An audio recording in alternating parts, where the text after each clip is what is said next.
Xayrli kun. Bugun esa marketga mahsulotlar qo'shib ko'rib chiqamiz. Marketimizga kirdik. Marketni men o'zgartirdim. Gullar do'koni va username esa Gullar degan nomga o'zgartirdim. Marketni bosh sahifasi esingizda bo'lsa, shu ko'rinishda edi. Bu yerda o'zbek tiliga o'tkazgandik.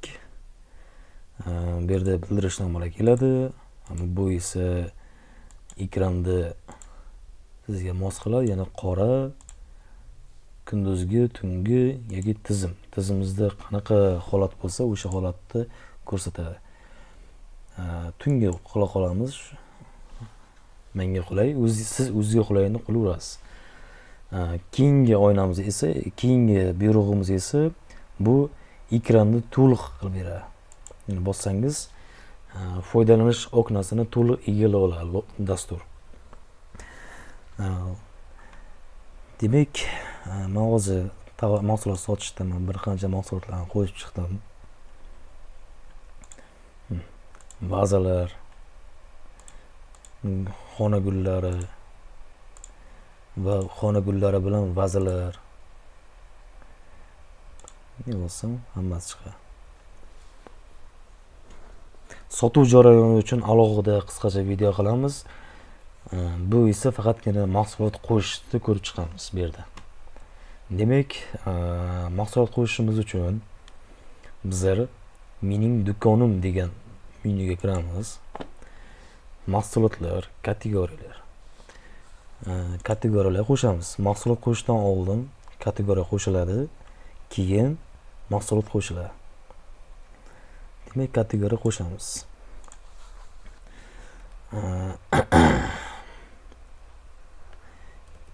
Kelinlar uchun yozib qo'yamiz vaqtinchalik kategoriya. Bosamiz, bu yerda rasm tanlaymiz kategoriyaga. Demak, kelinlarimiz uchun mana kategoriya rasm tanlab qo'yamiz. Qo'shish. Demak, kelinlar uchun degan kategoriyamiz qo'shildi. Endi mahsulot qo'shamiz. Mahsulot qo'shishda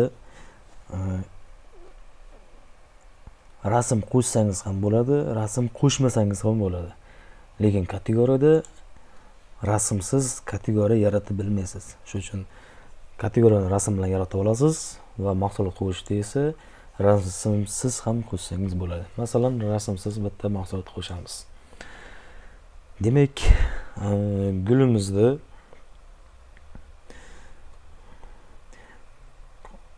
men gullar haqida uncha ma'lumotga ega emasman. Victoria J12 yozib qo'yaman. Endi xayolimga kelgan narsa shu bo'ldi. Rasm tanlasak ham bo'ladi, tanlamasak ham bo'ladi. Hozir men rasm tanlamasdan saqlab ko'raman. Keyin o'sha Victoria J712 ni sotaman, xohlasam keyin rasm qo'yib ko'raman. Hozir rasmsiz mahsulot qo'shib ko'ramiz. Bu yerda bizda tan narxi, bizaga o'zi Victoria J712 ni taxlashimiz uchun qancha narxga tushgan. Masalan, meni o'zimga bu 200 ming so'mlik tushdi. 200 ming so'm tushdi. Va men sotaman 240 mingga sotaman.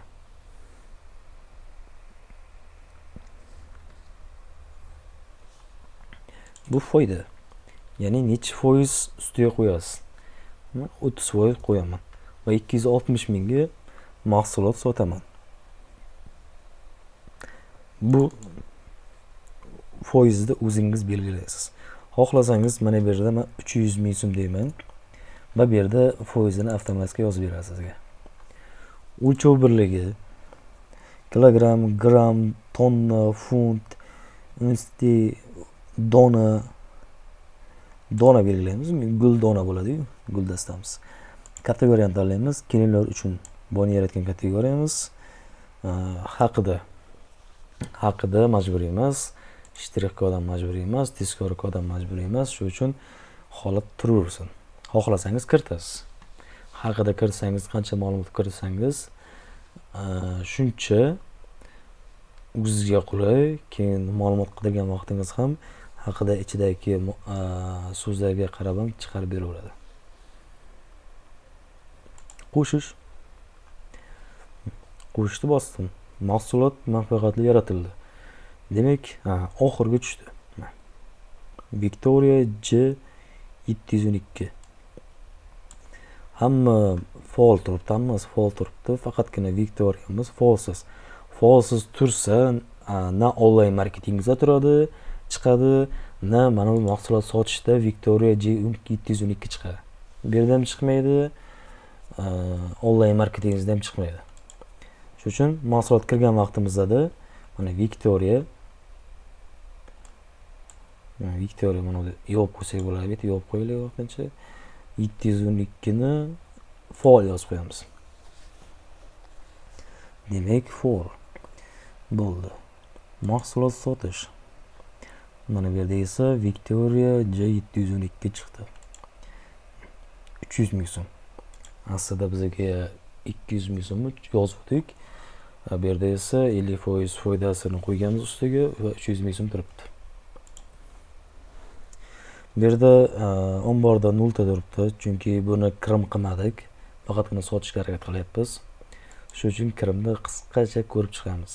To'liq ko'rmaymiz. Bu kirim uchun ham alohida video qilamiz. Chunki har bittasi uchun qisqa video qilsak, sizlarga tushunarliroq bo'ladi. Ya'ni tushunishingizga oson bo'ladi. Tushunishingizga oson bo'ladi. Demak, import, ya'ni tarix, ya'ni ruschada istoriya deydi. Istoriyaga qaraymiz. Istoriyada yetkazib beruvchisiz va yetkazib beruvchi bilan. Bizga yetkazib beruvchi shart emas, balki chunki o'zimiz tahlilimiz bo'ldi. Yetkazib beruvchisiz deyman. Keyin mana bu yerga mana mahsulot degan joyda qidiruv yozamiz. Victoria. Mana J712 kelinlar uchun rasmi yo'q. Rasm qo'ysangiz rasm chiqadi. Va bu tan narxi. O'zi har safar misol olsak 50 ta gul uchun mahsulot olib keldimmi, 50 ta gul chiqadimi yozib qo'yaman va 50 ta gulimiz tan narxi 200 ming so'm emas, 220 ming so'mdan tushdi deylik. 220 ming so'mdan tushdi deylik.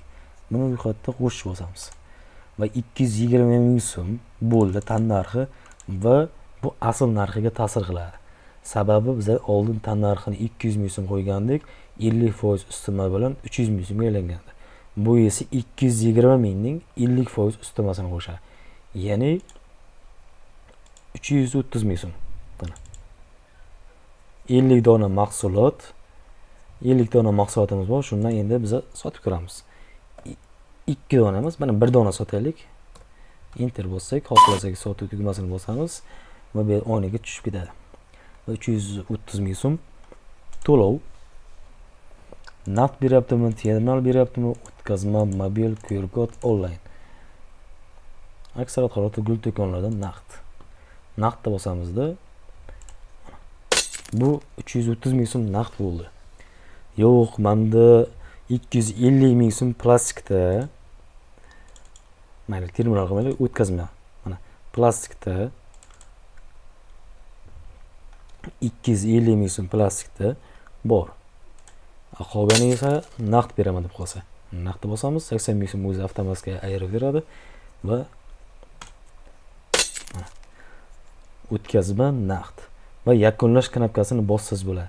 Agar mana 80 mingni o'chirib turaman va yakunlash knopkasini bosgan vaqtimda mana order yopilmadi, ya'ni buyurtma yopilmadi. 80 ming so'm mana 880 ming yozilgan, remaining qolgan. Va buni bosamiz. Yakunlash bosamiz. Yakunlash bo'lgandan keyin mana bu holat bo'ladi.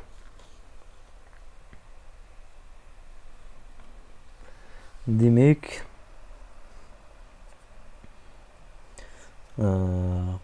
ozgina ko'raveramiz hisob fakturadan.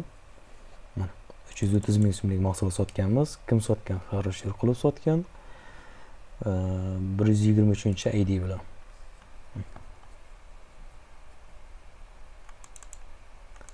Mana Victoria J712 330 ming so'm ketdi. To'lovlar 115 ID bilan naqd pul kelgan 80 ming so'm va 250 ming so'm o'tkazma.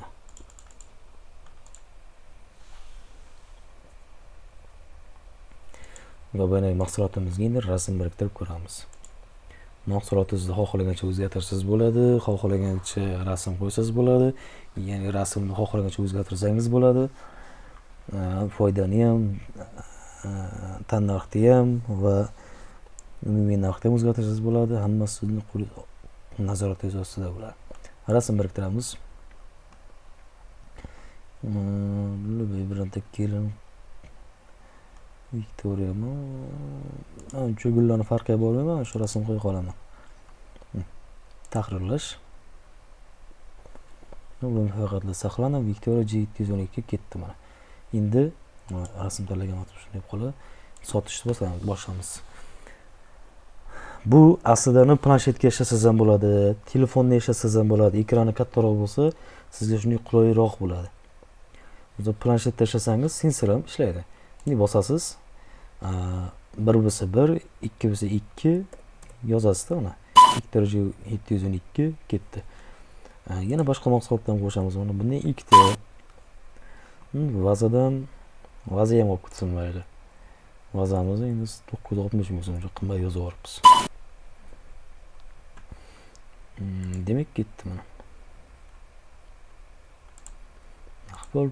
Xizmat onlayn tizimlarlik. Yakunlash.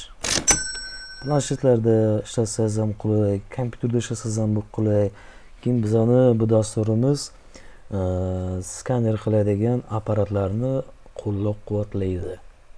Ya'ni QR kodni yozib, ishtirak kodni yozib, avtomatik o'sha ishtirak kod bilan sotsangiz, sotuvni tezlashtirsangiz bo'ladi.